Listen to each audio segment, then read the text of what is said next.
Bueno, este capítulo del libro llamado Código Judío de la Felicidad se llama Confrontación. El capítulo Confrontación está diseñado con tres temas principales. Tiene el tema tiene el tema sufrimiento, tiene el tema miedo y tiene el tema tristeza. Entonces vamos a empezar hasta donde alcancemos. Vamos a empezar hablando del tema de sufrimiento, que es el primero que vamos a empezar a tocar sobre lo que tiene este libro.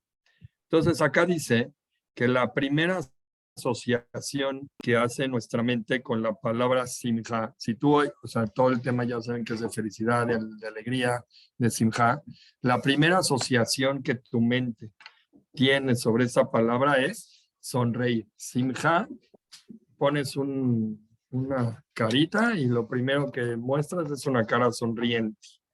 Y no es casualidad que en hebreo la palabra panim es cara, tenga o rostro, tenga exactamente la misma raíz que la palabra pnim.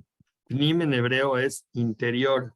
Panim es este rostro. Los rostros, entonces vemos que reflejan el interior de la persona. Cuando yo veo el rostro de alguien, yo veo lo que dice, lo que me muestra en su rostro, de alguna forma le está transmitiendo lo que tiene en su interior. Un rostro ensanchado por una sonrisa, entonces está mostrando una vivencia de una expansión interior. Pero un rostro donde tiene de una otra tristeza es como la estrechez del interior. Demuestra un interior como estrecho, como corto, como apretado. Cuando tú tienes que expresar angustia, si yo te digo en un concurso de mímica, muéstrate angustiado, te muestras así como que angustiado, como apretado. Y si quieres mostrar alegría, te muestras como ancho, como grande. Entonces, una cierta opresión en la garganta es lo que tiene la angustia. Es una cierta opresión también que se siente en el pecho. Eso es estar angustiado. En hebreo la palabra sufrimiento, se escribe, dice tzar, y la palabra estrechez, apretado, que dice tzarut, están muy relacionadas. Es exactamente la misma raíz.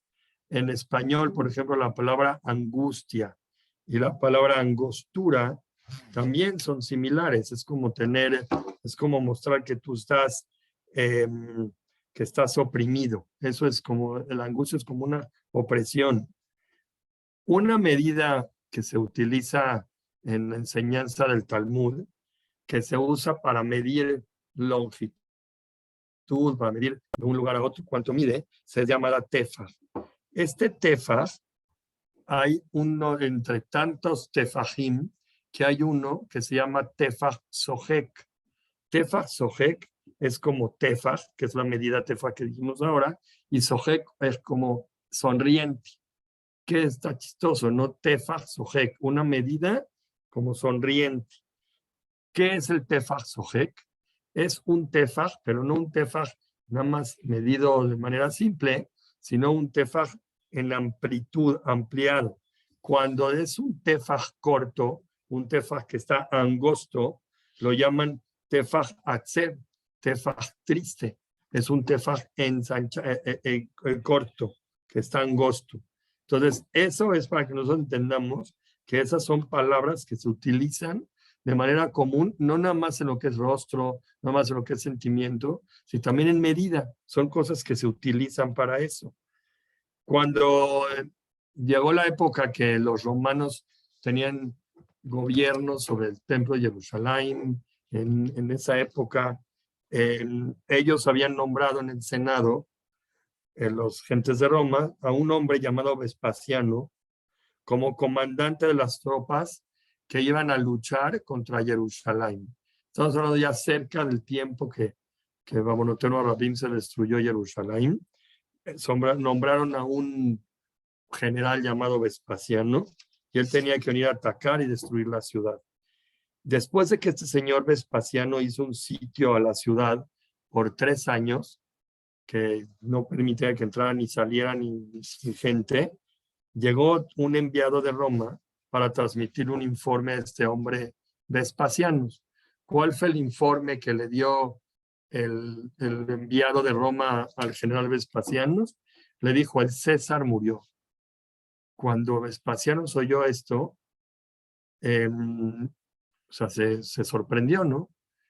De repente le siguieron dando el informe y la gente le dijeron a él que el Senado había llegado a una conclusión que ahora el próximo César iba a ser Vespasiano. Él va a ser el nuevo César del Imperio Romano. Y así había habido digamos, pequeña profecía o algo así que había dicho el Taná, Rabbi Yohanan ben Zakkai, que cuando muera el César, quien iba a entrar en su lugar va a ser Vespasiano. En ese momento, cuando Vespasiano oyó la noticia, él se estaba calzando sus zapatos. Cuando escuchó este informe sobre la muerte del César, había un pie calzado y un pie descalzo. Y a partir de ese momento ya no pudo ni calzarse el pie descalzo, ni sacarse el zapato que tenía puesto, porque cambió como que su constitución por la noticia. Uno pensaría que nada más es un efecto que da interno, pero los mismos huesos, el mismo cuerpo, la misma piel, en ciertas circunstancias de noticias, tanto sean buenas o tanto sean malas, el cuerpo tiene la tendencia de ensancharse o de hacerse más corto. Rabbi Yohanan ben Zakkai, al este contratiempo, le explicó que esto era una buena noticia, porque le dijo, bueno, es una buena noticia, porque eso es, y ¿dónde te lo compruebo? Por el hecho que tus huesos ya no permiten que entre tu zapato. Como ya no pueden entrar ahorita tu zapato, el nuevo, quiere decir que se te ensancharon los huesos. Eso que se ensanchan los huesos muestra ensanchamiento, muestra como amplitud, como dijimos. Entonces, dice un dicho, todas las buenas noticias engordan los huesos. Y él entonces le aconsejó a Vespasiano una solución. Lo que tienes que hacer para que tus huesos quiten de estar anchos y puedas calzarte tus zapatos, tienes que ahora hacer comparecer delante tuyo un hombre que odias. Y por eso vas a lograr que cuando lo veas, que otra vez sus huesos se compriman. Cuando los huesos se compriman, van a hacer otra vez que el zapato pueda entrar nuevamente. Y así hizo. Y entonces todo ese fundamento se encuentra en ese pasuk que dijimos que un sentimiento depresivo seca el hueso. Entonces al revés, le quita el ensanchamiento. Vespasiano obviamente hizo lo que Rabbi Yohanan le dijo y pues logró quitar el ensanchamiento del hueso y así pudo terminar de calzarse el zapato. Entonces de aquí vemos que la palabra ensanchamiento y la palabra no sé cómo decirlo, la palabra encogerse o así, estrechez, son ambas palabras que tienen una relación tremenda con lo que se llama estar triste o lo que se llama estar alegre. La alegría ensancha, el sufrimiento encoge. Entonces, de aquí llegamos a la primera parte del tema. Una simja verdadera genera amplitud. Un descontento, entonces, ¿qué genera? Espacio corto, estrechez. Una persona que corre, por ejemplo, o una persona que viaja a gran velocidad, tiene una sensación de ligereza, como que tiene un ensanchamiento tremendo, se siente amplio, se siente libre. Lo mismo ocurre cuando una persona, por ejemplo, tiene una alegría tremenda. El Señor, cuando se siente muy contento, está colmado de energía, está colmado de vitalidad.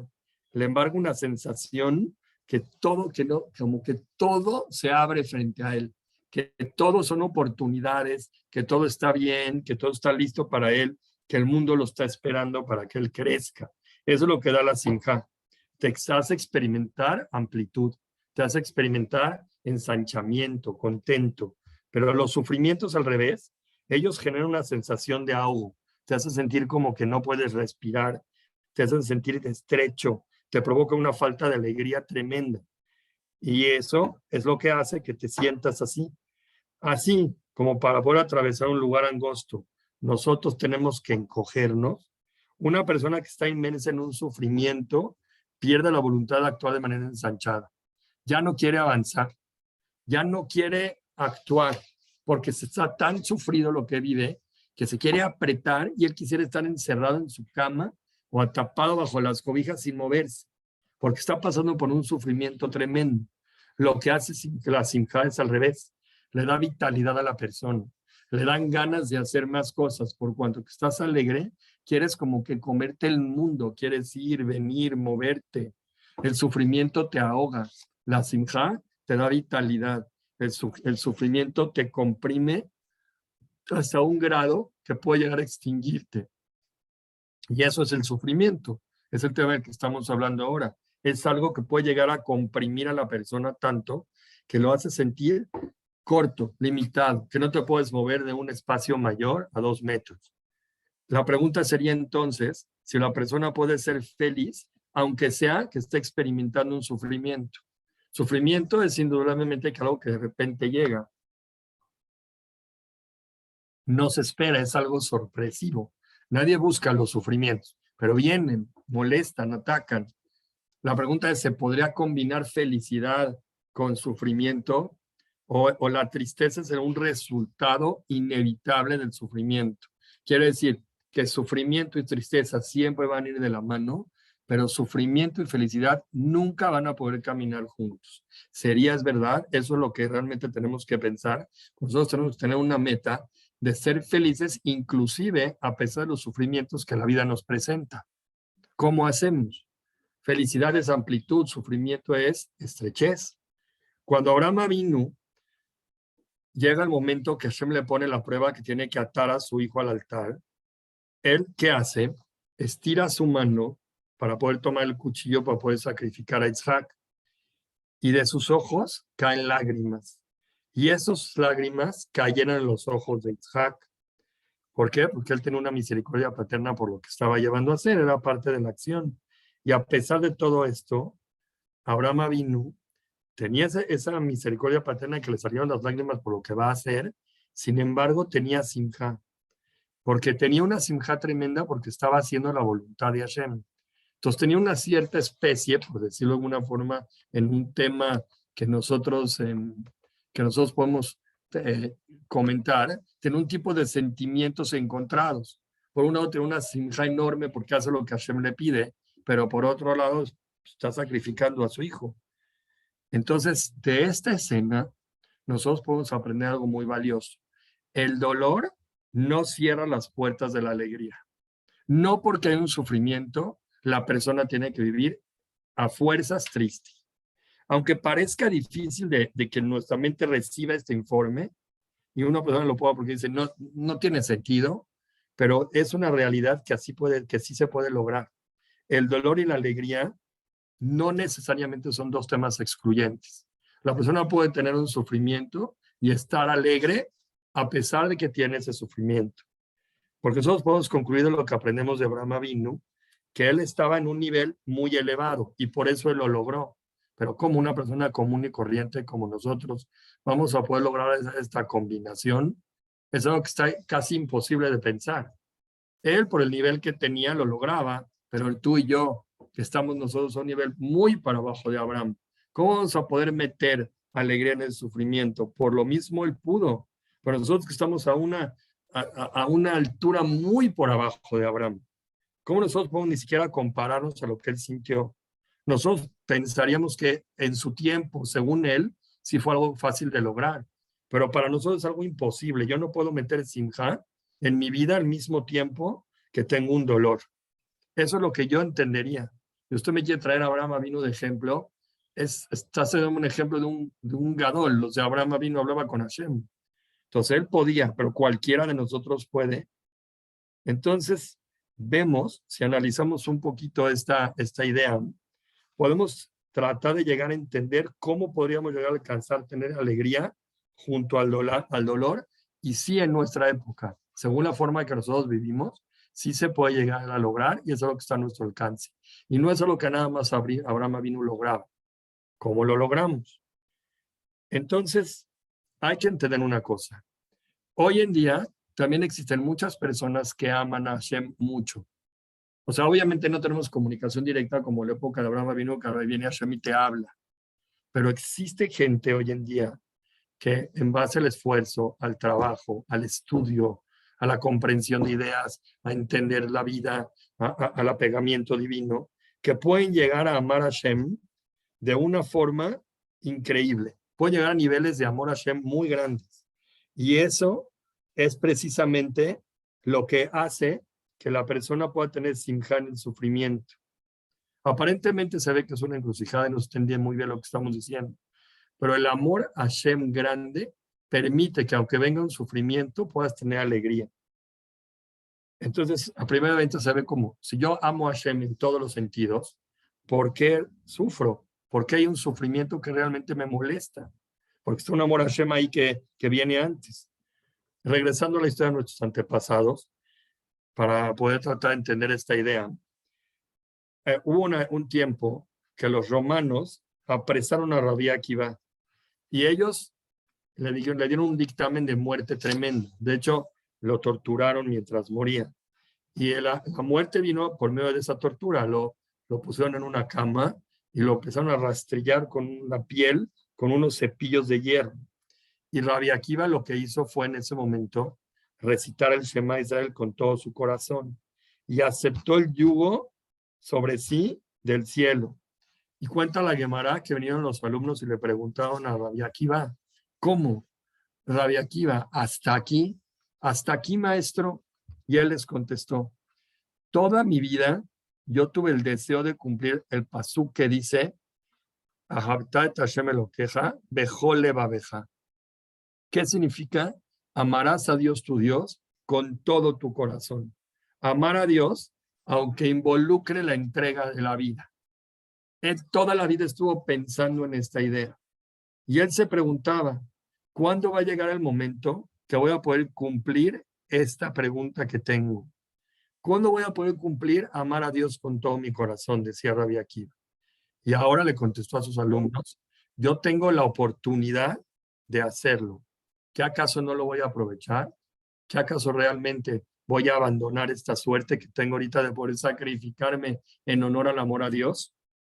Toda alegría, hay que saber que muchas veces viene acompañada de cierto dolor, porque la alegría se siente cuando una persona satisface una carencia. Y el hecho de tener una carencia te da cierto dolor. No estás 100% satisfecho con algo. Quiere decir que por eso sientes que te falta algo. Cuando alcanzas esa carencia, entonces ya estás cubriendo esa falta que tú tienes. Pero mientras tanto esa carencia es dolorosa. No tengo algo, me está faltando eso. Toda la creencia popular que la alegría y el dolor son mutuamente excluyentes, eso existe porque hay una incomprensión respecto a lo que significa la alegría. O sea, no se entiende bien qué es la alegría verdadera. ¿Qué es la alegría verdadera? Es un sentimiento de vitalidad, un sentimiento de motivación que solo se puede lograr a partir del sufrimiento mismo. Si no parte de una carencia, si no parte de un sufrimiento, entonces la alegría no es completa. Porque la alegría se logra cuando logras superar ese momento de dificultad, cuando logras satisfacer esa cosa que te falta. Si no tenías un faltante, no vas a sentir una alegría completa. Entonces, uno genera al otro. Una gran persona, por ejemplo, como Rabbi Akiva, que era consciente del beneficio espiritual que él iba a adquirir por medio del sufrimiento, pues él logró entender que este sufrimiento le va a llevar a la meta de amar a Dios con todo su corazón. Entonces, él aprendió claramente a recibir estos sufrimientos como un desafío. No lo vio como algo que viene a opacarlo y estrecharlo y hacerle la vida a pedazos. Lo vio como una prueba, como algo que lo va a llevar a ser mejor. Entonces, nosotros vemos que en lugar de generar tristeza, cuando una persona tiene un sufrimiento, tiene que aprovechar ese sufrimiento para poder provocar motivación y automáticamente esa motivación le tiene que llevar a tener alegría. Quiere decir que algo que la persona está sufriendo lo tiene que motivar a tal grado la superación de ese sufrimiento para que cuando lo logre llegue a tener una alegría inmensa. Es una motivación para lograr alcanzar eso. No es algo que tiene que llevarte a estar deprimido, sino te tiene que llevar a ser mejor. Y ese es el camino que la persona está buscando. Es muy difícil que estas palabras entren en el corazón de una persona que está angustiada, una persona que tiene problemas. Nosotros no estamos en un nivel de disfrutar los sufrimientos. Nosotros no tenemos un nivel para estar gozando mientras sufrimos. Eso es una cosa, una exigencia tremenda que es imposible de lograr. Sin embargo, sí podríamos encontrar de manera inesperada una ayuda muy grande en esta idea.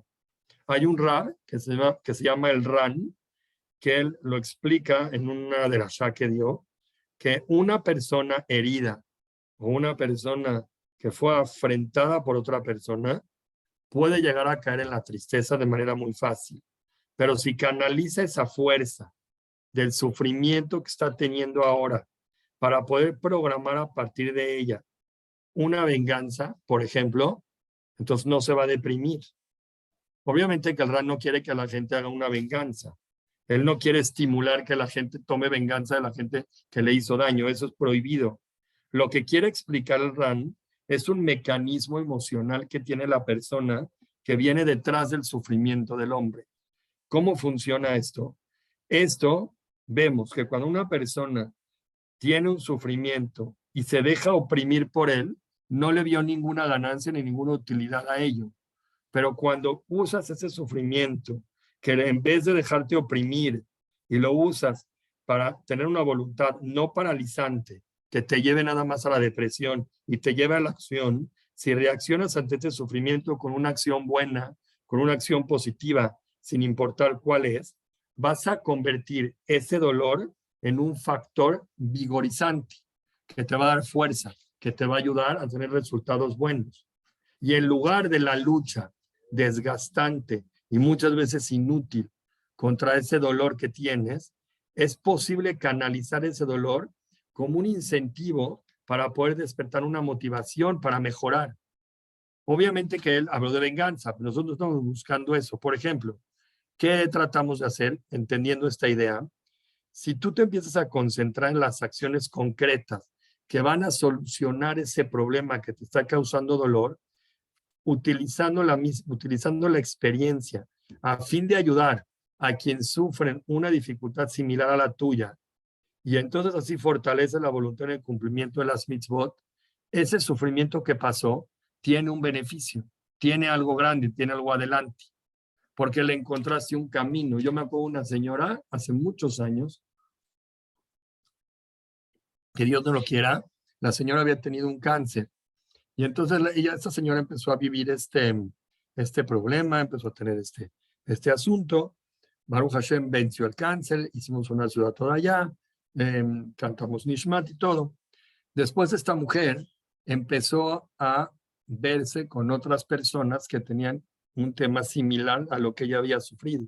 Entonces esta mujer había aprendido a canalizar esa fuerza de ese sufrimiento tremendo que tuvo, esa dificultad, para aprender a darle fortaleza a la gente que estaba sufriendo cosas similares y así no hundirse en el sufrimiento de lo que había vivido, sino poder ayudar a gente de manera más motivante a poder superar situaciones similares.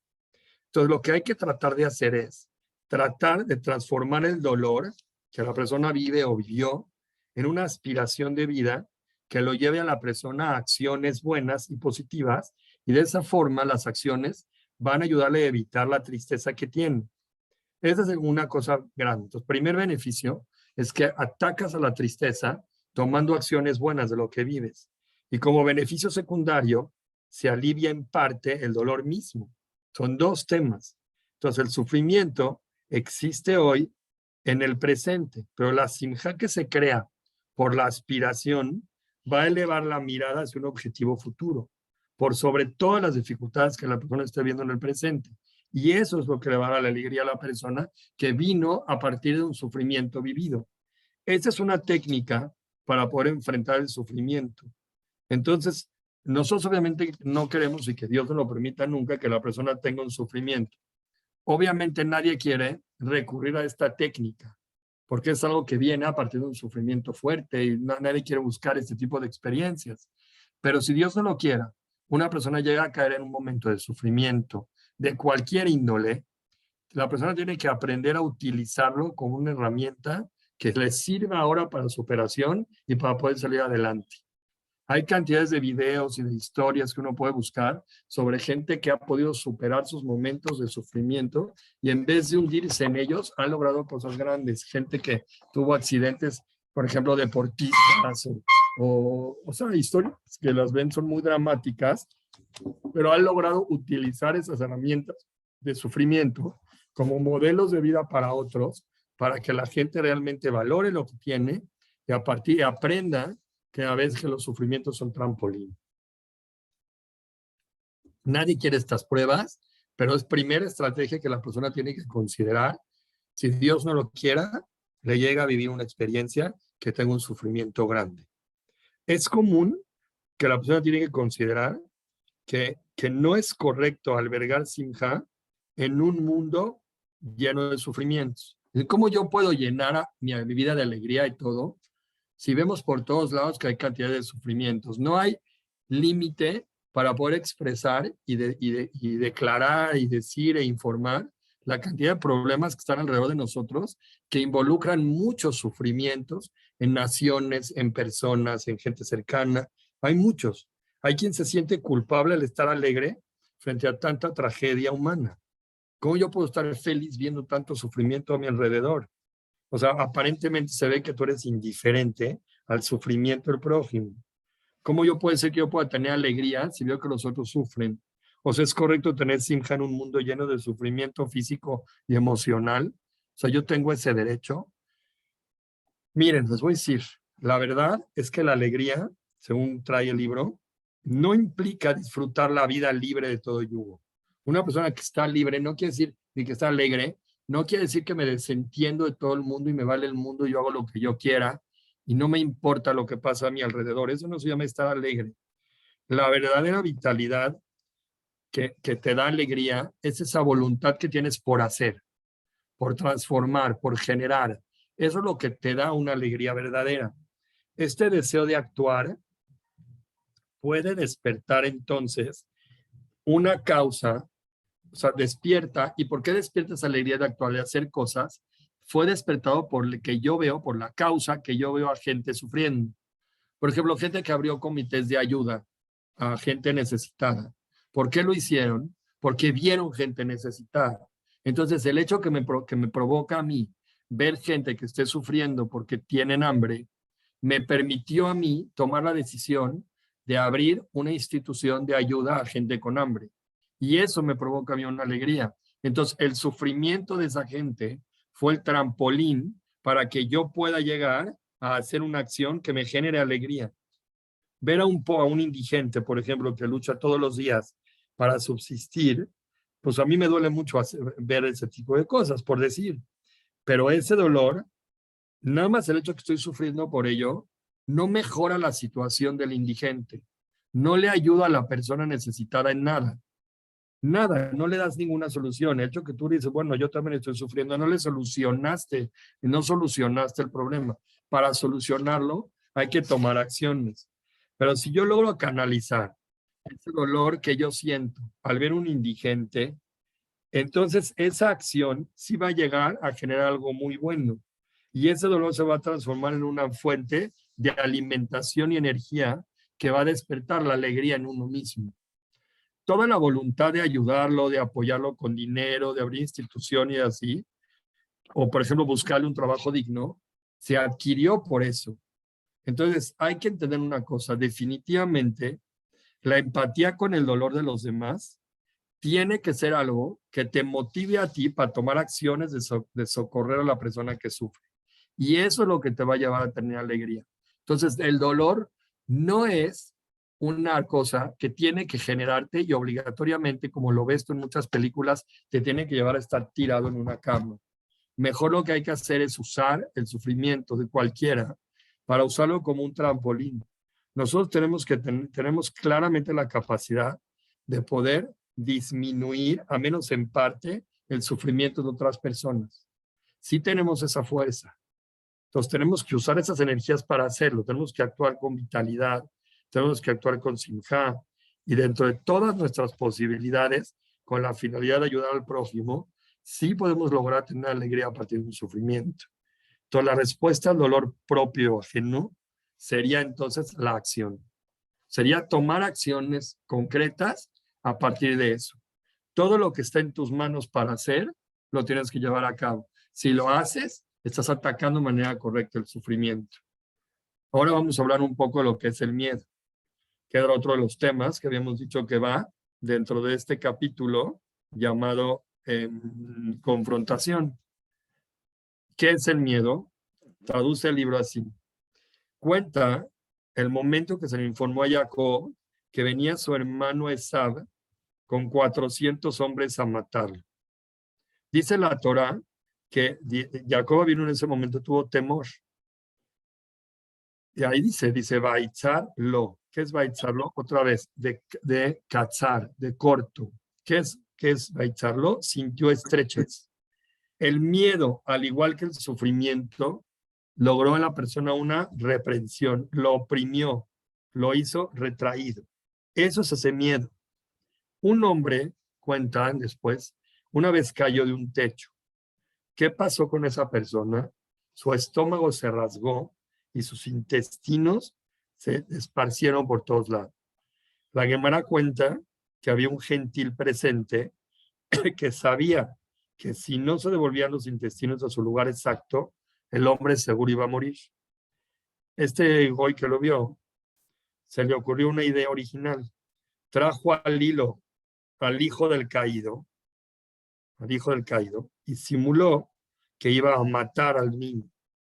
El padre se asustó tanto que el cuerpo se encogió, y cuando se encogió, los intestinos volvieron a su lugar por sí mismos.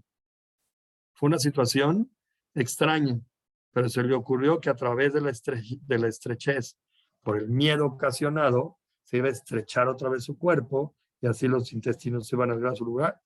Y milagrosamente el Señor se salvó.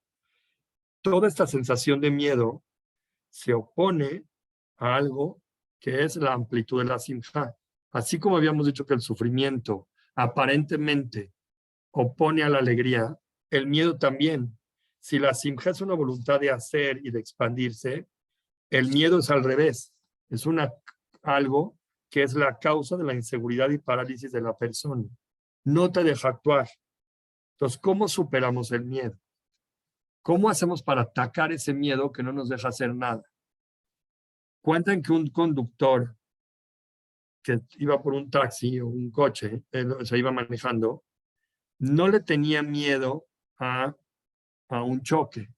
Él iba caminando, manejando normal, y cuando iba en la carretera no temía chocar, y por eso podía manejar.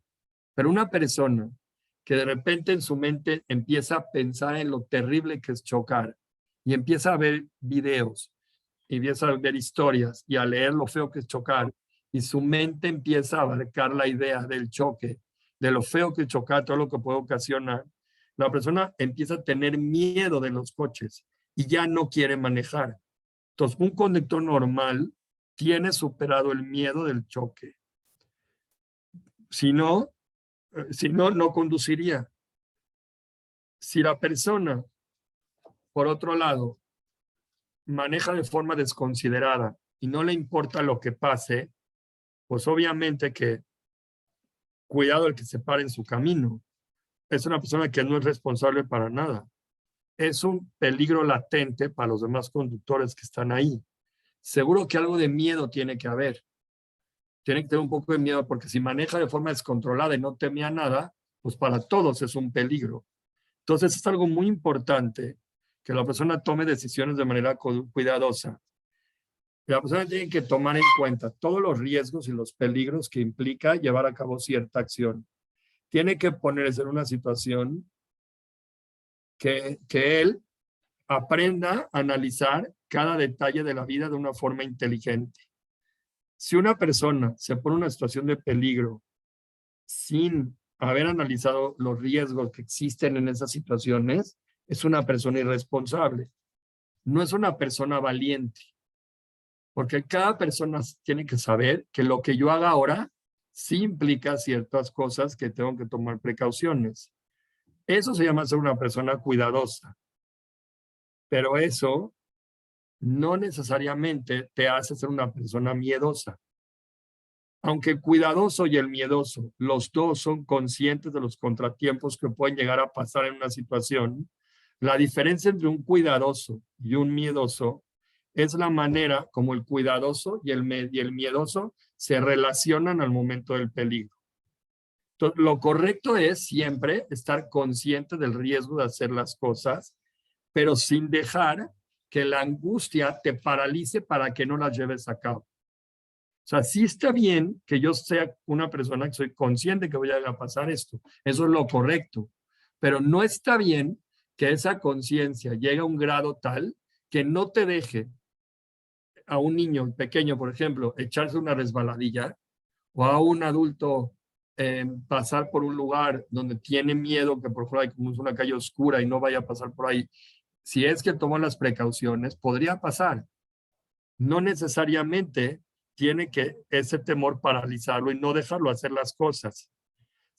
Aquí cuenta que había un alumno que caminaba una vez por un mercado que iba detrás de Rabbi Ishmael y Rabbi Ishmael vio que ese alumno tenía miedos irracionales y dijo, seguramente este alumno es un pecador y por eso tiene miedo de todo. Una persona que a un nivel subconsciente no está conforme con su propio modo de vivir, puede llegar a sentir miedo sin una razón lógica. El sentimiento de no ser bueno o la falta de estabilidad y seguridad en sí mismo pueden emerger a la superficie como un miedo ilógico o como una fobia. Muchas veces el miedo puede despertarse en relación a una determinada acción o decisión que la persona hizo. Por ejemplo, si una persona cambia de trabajo, entonces puede tener un temor desproporcionado a ese nuevo trabajo y puede pensar de entrada que no va a tener éxito ahí. Y si ese temor lo paraliza, finalmente no va a tener éxito ahí, no le va a ir bien. Si ese temor lo paraliza, al final va a ser rechazado por su gente nueva con la que él está trabajando en ese negocio. Entonces, ¿cuál es la raíz de este miedo? ¿Por qué la gente de repente llega a tener miedos paralizantes que no lo dejan obrar, no lo dejan hacer nada? ¿Qué pasa? Esta persona, por ejemplo, el hombre del trabajo, él decidió intelectualmente cambiar de trabajo, ¿no? Él dijo, es momento de cambiar. Él tomó esa decisión, pero esa decisión él no la internalizó, él la dejó como por fuera. Y la existencia del miedo es un indicio que todavía él no ha aceptado ese cambio que él tomó la decisión por hacer de manera personal, porque él lo decidió por fuera, pero todavía no aceptó el cambio. Entonces, todavía emocionalmente no está preparado para esa decisión. Entonces, tiene que internalizar el cambio, la decisión que hizo, que es buena. Si un hombre entra a un restaurante sabiendo que lo que ya quiere ordenar, lee el menú y se empieza a llenar de dudas, porque empieza a pensar tal vez hay cosas más apetitosas de lo que yo voy a pedir, puede ser que efectivamente sí haya una opción mejor, pero si le encanta lo que ya había escogido de antemano, no va a dudar en pedir lo que ya decidió pedir. Cuando una persona está gozando al conducir su automóvil, no va a pensar en la posibilidad de chocar, porque no es que no sea cuidadoso, él sí es cuidadoso, pero no deja que ese pensamiento lo paralice y no lo deje llevar a cabo lo que él quiere hacer ahora. No le permite al miedo entrar y hacerse dueño de él. Una persona que camina por un camino correcto no tiene miedo de que se va a perder. Por lo tanto, no tienen esa pregunta de que a lo mejor me pierdo si está seguro que va por un camino bueno. La pregunta no es cuál es la causa del miedo, sino es por qué no estamos seguros de que lo que estamos haciendo ahorita es lo correcto. ¿Por qué tenemos esa inseguridad tan grande en la vida que nos provoca esos miedos? Ahora, hablando de la alegría, porque es un tema de la alegría, la simja es un punto medio que existe entre una acción imprudente y una tristeza paralizante. Nosotros alcanzamos este equilibrio cuando hay un balance entre el amor y el temor. ¿Qué es el temor? Es un temor a equivocarse, por ejemplo, en un trabajo que no se disfruta, y eso es algo paralizante. ¿Qué es el amor? es amar lo que yo hago sin la inquietud de equivocarme, y eso, tanto amor por las cosas, podría hacerme a mí negligente y una confianza exagerada que yo no aprenda a tomar las precauciones necesarias para lo que estoy llevando a cabo. Entonces, un balance entre el amor y el temor puede llegar a permitir que yo tenga éxito y a tener alegría en las cosas que yo hago. Si una persona experimenta un miedo que lo paraliza, que lo anula, entonces es un indicador y un síntoma que la persona está perdiendo su balance. No estoy balanceado, estoy teniendo un miedo exagerado por algo. Y este miedo no resulta de un sentimiento exagerado de responsabilidad. Es una falta de amor por lo que estoy haciendo. Si pones en la balanza, no una balanza, digamos tienes una regla que tienes que llegar a la parte media. Amor y temor, tú tienes que llegar a la parte media de la regla. Si tú estás teniendo más temor, quiere decir que te falta amor. Si estás teniendo mucho amor, quiere decir que te falta un poco de temor. Esto tiene que estar balanceado para que las cosas salgan bien. Si tú tomas una decisión en la vida con la convicción de que es una decisión acertada y sigues teniendo miedo, entonces la solución no es declararle la guerra al miedo. La solución es fortalecer el amor por la decisión que tomaste ahorita, y eso te va a hacer que el miedo desaparezca. Si yo tengo miedo en una decisión que ya tomé, siento que lo que lo tomé no es correcto, entonces tengo que amar más mi decisión. Tengo que hacer que lo que decidí hacer es más correcto y más fuerte que eso. Entonces hay que recordar una cosa. Si tú no sabes identificar los riesgos de algo, no eres valiente.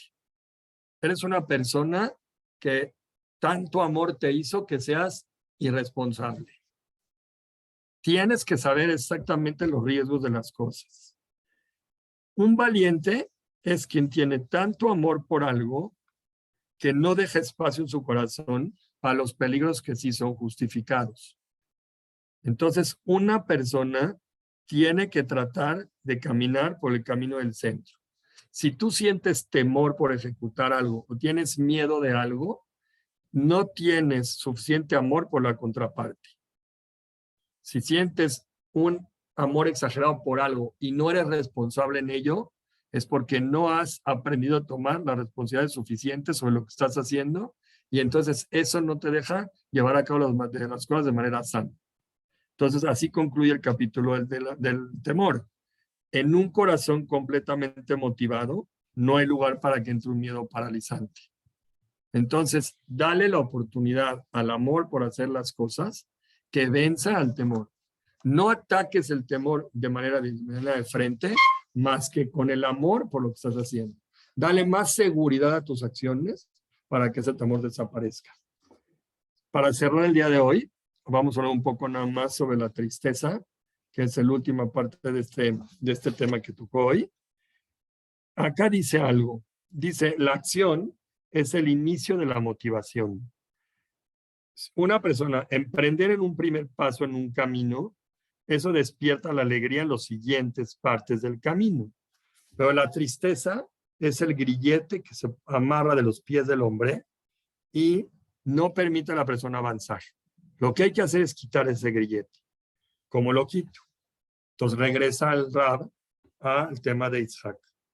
Él dice que cuando Isaac vino se hizo viejo y se debilitaron sus ojos, llamó a Esab, su hijo mayor, para bendecirlo. Le dijo, hijo mío. Y Esab le contestó, aquí estoy. Isaac dijo, he aquí que ahora ya he envejecido. Yo no sé cuándo va a ser el día de mi muerte. Por favor, toma tus armas, tu espada, tu arco, ve al campo y caza una presa para mí. Prepárame los manjares que me gustan, tráemelos y comeré, para que te bendiga mi alma antes que yo muera.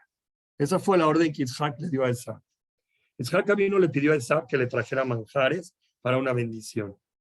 ¿Qué tiene que ver los manjares para dar una bendición? Que lo bendiga ahorita. ¿Qué tiene que ver la comida para poder bendecir? Ahorita se me ocurrió eso. Está muy bonito yo creo que de ahí aprendimos el hecho que se da la verajá a los hijos en Shabbat antes de los manjares que se sirven en la mesa. Ahorita se me ocurrió que puede estar relacionado con esto. Porque una persona bendice a sus hijos por medio de una mesa llena de manjares. ¿Qué tiene que ver los manjares para bendecir? ¿Por qué una extraña dependencia de la exquisitez mundana para poder bendecir al prójimo? Entonces, nuevamente el Rab menciona al Ran y dice que para poder bendecir al prójimo, Yitzhak requería que recayera sobre él la profecía. Esta profecía solo era alcanzable en un estado de simjá. Yitzhak, por medio de los placeres mundanos, experimentó expansión interna y como consecuencia una simjá. Y esa simjá le permite bendecir al hijo. Entonces, la técnica para despertar la alegría es generar en ti mismo una expansión interna, que esa expansión interna te genera una alegría que permite llevar a cabo lo que quieres hacer. Hay un rab que se llama Rabenu Yonah, que dice que los placeres le fueron dados al hombre para que mantenga su cuerpo, para que disfrute la salud y para darle amplitud a su mente, porque el pensamiento y el estudio de la sabiduría necesitan una amplitud mental, porque así dijo la Gemara, una linda casa, una linda mujer, lindos utensilios, hacen que la persona tenga una amplitud de pensamiento y así la persona puede estudiar mejor. Entonces, que no se crea la mujer que cuando ella se arregla es en vano, que no se crea la mujer que cuando ella tiene una casa linda o una comida rica es en vano, porque lo hace para de esta forma ampliar el pensamiento del hombre y que pueda estudiar más. Si la casa está tirada, si ella no se arregla, si la casa no está bonita, si no está todo bien, el hombre tiene una cierta tristeza que no le permite ampliar sus conocimientos. Entonces, de cierta medida es algo culpable que él no puede estudiar bien. Entonces, y al revés, ella es el factor de que el hombre puede estudiar mejor. Cuando hay momentos de tristeza o ira, cuando nosotros nos sentimos agotados o desmotivados, es válido entonces que la persona busque ampliar la mente y despertar la voluntad con algo de deleite. Y esa forma le permite estudiar a la persona mejor y hacer mejor las cosas. El apoyo emocional, por ejemplo, que brinda un placer mundano, si es un placer adecuado, obviamente, te va a hacer un sentimiento de expansión interna que te va a motivar e incentivar para que puedas llegar a lograr las cosas más importantes de tu vida. Si tú cuando estás consumiendo un bocadillo, estás nada más buscando darle energía al cuerpo por una cosa no útil, no sirvió de nada. Pero si tu alimento lo tomas para poder incentivarte y tener una energía para poder echarle ganas y hacer tus misiones, pues entonces la misma va a salir mucho mejor. Y el placer mismo de ese asunto mundano se vuelve parte de la misma que estás haciendo. Nada más aquí hay una advertencia. Los placeres mundanos no pueden ocupar el lugar de los objetivos. El placer no es el objetivo, es un medio para poder llegar a lograr los objetivos de la persona. Si se siente amplitud por disfrutar esos placeres y no se tiene ningún objetivo hacia el cual canalizo esa energía, la persona puede llegar a tener un vacío porque nada más tiene puros placeres placeres que son frustrantes. Es como un automóvil con el tanque lleno sin conductor. No sirve de nada. O sea, preguntan aquí, ¿los placeres entonces pueden sacar al hombre de la depresión? O sea, quien haya experimentado una profunda tristeza sabe que la respuesta es negativa. No cuando estás triste y buscas placeres te quita la tristeza. Porque los placeres no son la meta para poder quitar la tristeza, son la ayuda para motivarte, para que te ayude a sacar de una caída. Si una persona está metida en una pena tremenda de vida, ahí los placeres no son efectivos. Si se está deprimido, no se siente ninguna atracción por los placeres y tampoco se disfrutan los placeres. La depresión se define como tal cuando el individuo en cuestión deja de sentir placer por las cosas que antes le daban placer. Crear amplitud tras la simjá, entonces, puede lograr hacer las cosas. Entonces, ¿cómo tú haces? Si eres apático a los placeres, para poder despertar esas ganas de llevar a cabo las cosas, si estás en un tema de depresión. Dice el Rambam que el remedio a la depresión es generar amplitud emocional por medio del entorno. Contemplar, por ejemplo, un lugar bonito. o escuchar música agradable. Esas cosas tienen el potencial de abrir una ventana de vitalidad a la persona. Después de haber creado ese espacio de una forma sucesiva, vas de forma muy constante a esos lugares, puedes usar esos placeres, ahora sí, para despertar una motivación a los objetivos realmente importantes. El objetivo no es ir al bosque. El objetivo es cuando vas al bosque, te empiezas a sentir relajado y amplio. Cuando estás amplio, estás listo para hacer las cosas importantes. Había un rab muy importante, un taná, que se llama Rabbi Yohanan, que él fue a visitar a un que se llamaba Rabbi Hia Barabá, y Rabbi Hia estaba enfermo. Y le dijo a Rabbi Yohanan, Rabbi Hia, ¿son queridos para ti los sufrimientos? Así le preguntó Rabbi Yohanan a Rabbi Hia. Rabbi Hia Barabá le contestó, no quiero ni los sufrimientos ni su recompensa. Rabbi Yohanan entonces le dijo, dame tu mano. Lo levantó y lo curó. Tiempo después Rabbi Yohanan se enfermó y vino Rabbi Hanina a visitarlo. Y le dijo, ¿son queridos para ti los sufrimientos? Rabbi Yohanan le dijo, no quiero ni los sufrimientos ni su recompensa. Rabbi Hanina le extendió la mano, lo levantó y lo curó.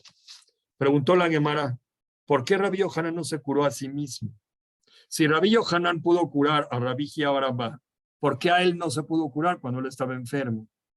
Y la Gemara contesta, porque hay un dicho importante que todos tenemos que saber. Un prisionero no puede liberarse a sí mismo de la cárcel. Él puede ayudar a otros, pero ayudarse a sí mismo es mucho más difícil. Entonces, a veces necesitamos de otros y nosotros somos a veces esos otros para poder sacar a gente de la tristeza. Así como el enfermo necesita de una mano que lo levante, la sensación de la tristeza, la melancolía y la depresión, incluyendo la pérdida de interés, que van por mucho tiempo, son largos, necesitan una ayuda externa para poder pelearse con ellos y ganarles.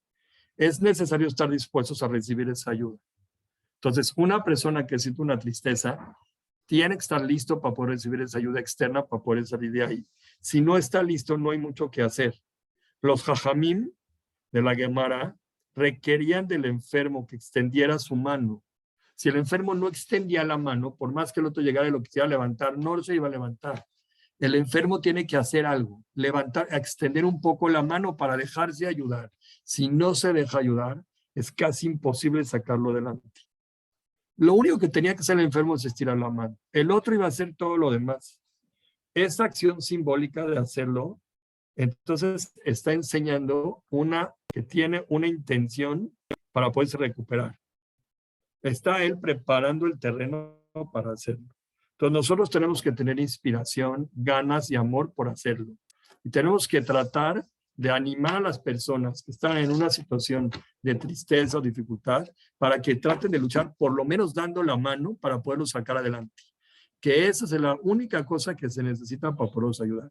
Pero no permitirnos a nosotros mismos caer nunca en circunstancias que nos lleven a caídas tales que no nos sintamos ni siquiera capaces de extender un poco la mano para que nos ayuden. Ya dijimos estrategias. Si los placeres que tienes hoy no te ayudan o no le ayudan a esa persona, llévalo a un lugar amplio. La amplitud le ayuda. Muchas veces dicen cuando una persona está enferma, que vaya alguien, le abra las cortinas y deje que entre luz al cuarto. No lo dejes estar en penumbra, que no esté apretado, que vea luz, que vea sol, que vea vitalidad. Eso hace a la persona feliz. Entonces, Bezrat Hashem, que aprendamos esta lección es una cosa muy grande, porque por medio de ello vamos a lograr hacer muchas cosas. Entonces, que aprendamos que todo esto, todas las cosas tienen un combate, todo esto se puede llevar adelante, todo esto se puede sacar a flote. Nada más hay que ser inteligente, hay que hacer las cosas bien, por el punto medio, pensante, con las precauciones necesarias y obviamente con la ayuda de Boriolam, porque sin su ayuda las cosas no salen. Hay que rezarle, hay que pedirle que esté él ahí presente para que todo salga como debe de ser. Entonces yo creo que Bezrat Hashem es buen lugar aquí para detenernos